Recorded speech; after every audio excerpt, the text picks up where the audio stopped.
नाम है आशीष और आप देख रहे हैं आशीष ब्लॉग। यहाँ पे दोस्तों आज हम लोग बात करने वाले हैं आरबीआई असिस्टेंट जॉब वैकेंसी के बारे में। तो चलिए इस वीडियो में हम जानेंगे योग्यता क्या है, कैसे अप्लाई करना है, कौन लोग आवेदन कर सकते हैं, परीक्षा कैसे होगी। तो वीडियो में अंत तक बने रहें और अगर आपने चैनल पर नए हैं तो चैनल को सब्सक्राइब करें, वीडियो को लाइक करें तथा बेल आइकन को जरूर प्रेस कर लें ताकि हमारी सारी इंफॉर्मेटिव वीडियो आप तक पहुँचती रहे।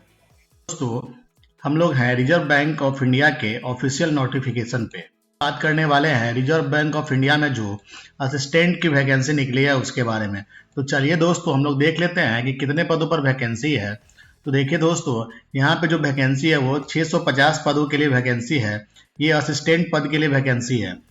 तो आगे बढ़ते हैं और देखते हैं कि इसका जो मोड ऑफ एप्लीकेशन है वो क्या है।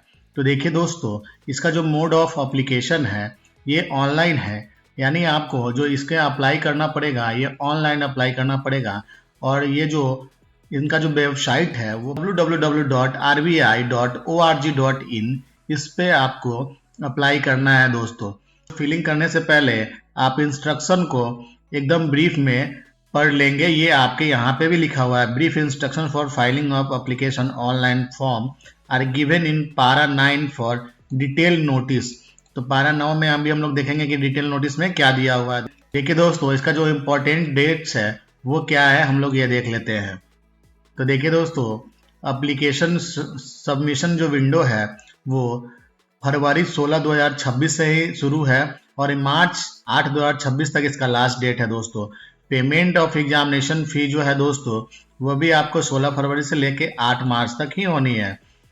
तो आप अगर आप फॉर्म भर लेते हैं उसमें आपको कुछ एडिट वगैरह करना है तो एडिट का जो है वो अभी तक कोई ऑप्शन नहीं दिया है दोस्तों। एडिट आपको बाद में ऑप्शन दिया जाएगा। और इसका जो है टेटिव जो है एग्जाम का डेट भी दे दिया गया है अप्रैल 11 2026 को। और इसका जो मेंस का एग्जाम होगा दोस्तों वो जून 7 2026 को होगा। ये भी अभी टेंटेटिव है दोस्तों, ये थोड़ा बदल भी सकता है लेकिन पूरी संभावना है कि इस डेट में आपका एग्जाम हो जाएगा। तो चलिए आगे देखते हैं वैकेंसी ये कहाँ के लिए है। तो देखिए दोस्तों ये जो वैकेंसीज है ये पूरे पैन इंडिया के लिए है दोस्तों, जिसमें आपको अहमदाबाद, बेंगलुरु, भोपाल, भुवनेश्वर, चंडीगढ़, चेन्नई, गुवाहाटी, हैदराबाद, जयपुर, जम्मू, कानपुर, लखनऊ, कोलकाता, मुंबई, नागपुर, न्यू दिल्ली, पटना, त्रिवेंद्रपुरम, इस इतना जगह के लिए वैकेंसी आई हुई है दोस्तों। इसमें आपको कैटेगरी वाइज वैकेंसी देख लेना दोस्तों। एसटी के लिए कितना पद है, एससी के लिए कितना पद है, ओबीसी के लिए कितना पद है, ईडब्ल्यूएस के लिए कितना पद है, जनरल के लिए कितना पद है दोस्तों। तो ये सब आपको यहाँ पे डिटेल में इंस्ट्रक्शन दिया गया है दोस्तों। आप इसे अप्लाई करने से पहले एक बार ध्यान से पढ़ लेंगे। एलिजिबिलिटी क्राइटेरिया है वो क्या है दोस्तों। एलिजिबिलिटी क्राइटेरिया इसमें आपको क्या है, nationality is a candidate must be इधर, अगर आप इंडिया से हैं या फिर आप नेपाल से हैं या आप भूटान से हैं तब भी आप इसमें अप्लाई कर सकते हैं दोस्तों। हम एज की बात करें तो एज दोस्तों 20 ईयर से लेके 28 ईयर्स तक ही इसमें आप अप्लाई कर सकते हैं दोस्तों। देखिए दोस्तों यहाँ पे कैटेगरी के हिसाब से इसमें एज रिलैक्सेशन दिया गया है। तो यहाँ पे देखिए दोस्तों शेड्यूल कास्ट यानी एससी, शेड्यूल ट्राइब कास्ट यानी एसटी के लिए 5 ईयर्स का छूट दिया गया है दोस्तों। यानी दोस्तों एससी और एसटी से जो बिलोंग करते हैं वो 33 साल तक इस फॉर्म को अप्लाई कर सकते हैं। ओबीसी के लिए दोस्तों 3 ईयर्स का एज रिलैक्सेशन दिया गया है, यानी जो ओबीसी से आते हैं वो 31 साल तक इसे अप्लाई कर सकते हैं। अगर आप किसी तरह से डिजेबल हैं, अगर आप हैंडीकैप हैं तो आप 10 साल तक आपको छूट दिया गया है दोस्तों।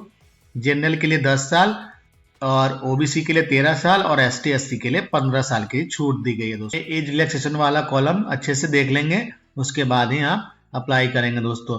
अब बात करते हैं हम लोग आगे चलते हैं इसके एजुकेशनल क्वालिफिकेशन, इसमें क्या चाहिए और क्या होना चाहिए तब आप अप्लाई कर सकते हैं दोस्तों। अगर आप बैचलर डिग्री है किसी भी इंस्टीट्यूशन से और आपको 50% मार्क्स है तो आप इस फॉर्म को अप्लाई कर सकते हैं। यानी दोस्तों आपको सिर्फ 50% मार्क्स चाहिए, वो भी स्नातक में। स्नातक अगर आप किए हुए हैं तो आप इस फॉर्म को अप्लाई कर सकते हैं अगर आपका 50% मार्क्स है तो।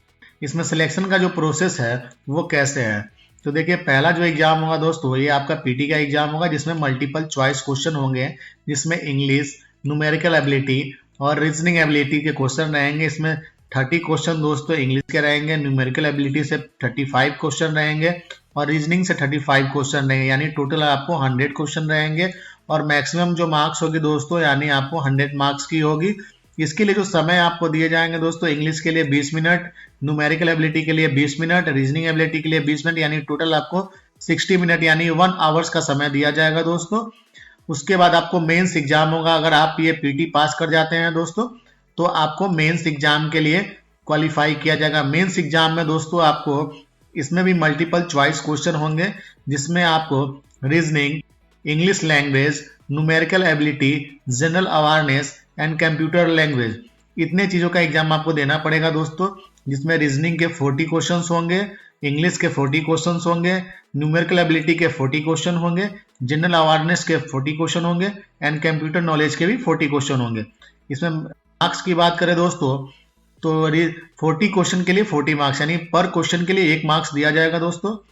तो देख लीजिए इंग्लिश लैंग्वेज के लिए भी 40 मार्क्स दिए जाएंगे, न्यूमेरिकल एबिलिटी के लिए भी 40 मार्क्स दिए जाएंगे, जनरल अवेयरनेस यानी जीए के लिए 40 मार्क्स दिए जाएंगे और कंप्यूटर नॉलेज के लिए भी 40 मार्क्स दिए जाएंगे, यानी दोस्तों ये जो टोटल मार्क्स है ये 200 का आपका एग्जाम होगा दोस्तों। ये मेंस एग्जाम का मार्क्स है। तो इसमें जो आपका जो टाइमिंग जो है दोस्तों वो है इंग्लिश रीजनिंग के लिए 30 मिनट्स, इंग्लिश लैंग्वेज के लिए 30 मिनट्स, न्यूमेरिकल एबिलिटी के लिए 30 मिनट्स, जीए के लिए 25 मिनट्स, कंप्यूटर नॉलेज के लिए 20 मिनट्स, यानी टोटल 135 मिनट्स आपको दिए जाएंगे दोस्तों। इसके बाद जब आप पीटी और मेंस पास कर लेते हैं तो आपका एक और एग्जाम होगा दोस्तों, वो है लैंग्वेज प्रोफिशिएंसी टेस्ट यानी एलपीटी। हाँ दोस्तों, आपको पीटी मेंस के बाद एक एलपीटी एग्जाम लिया जाएगा। अगर आप इसमें पास करते हैं तो आपका चयन आरबीआई के असिस्टेंट पद के लिए हो जाएगा दोस्तों। बात करें दोस्तों एग्जामिनेशन सेंटर की, तो एग्जामिनेशन सेंटर दोस्तों आपका किसी भी स्टेट में दिया जा सकता है। यहाँ पे उन्होंने साफ लिख दिया है, द एग्जामिनेशन प्रीलिमिनरी यानी PT and mains will be conducted online venue across many centres in India, यानी दोस्तों इंडिया के किसी भी स्टेट में आपको इसका सेंटर दिया जा सकता है। अब बात करें दोस्तों इसके पे स्केल की। स्केल जो आपका बेसिक पे होगा 29,000 पर मंथ होगा दोस्तों।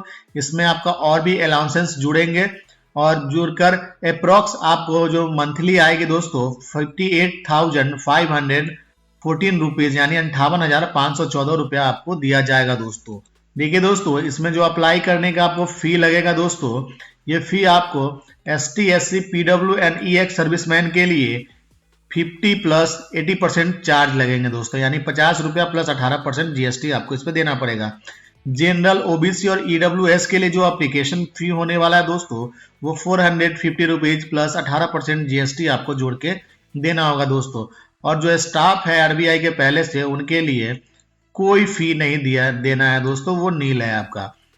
तो यानी दोस्तों ये जो फी है आपको ये सभी कैटेगरी के लिए अलग अलग है। तो इसको जो आपको पेमेंट करना है ये ऑनलाइन आप किसी भी बैंक के माध्यम से आप कर सकते हैं। इसमें आप debit card, credit card, online, net banking, किसी भी पेमेंट मोड से आप पेमेंट इसका कर सकते हैं दोस्तों। तो चलिए दोस्तों आज की वीडियो में इतना ही। अगर आपको वीडियो अच्छी लगी हो तो अपने दोस्तों से शेयर करें।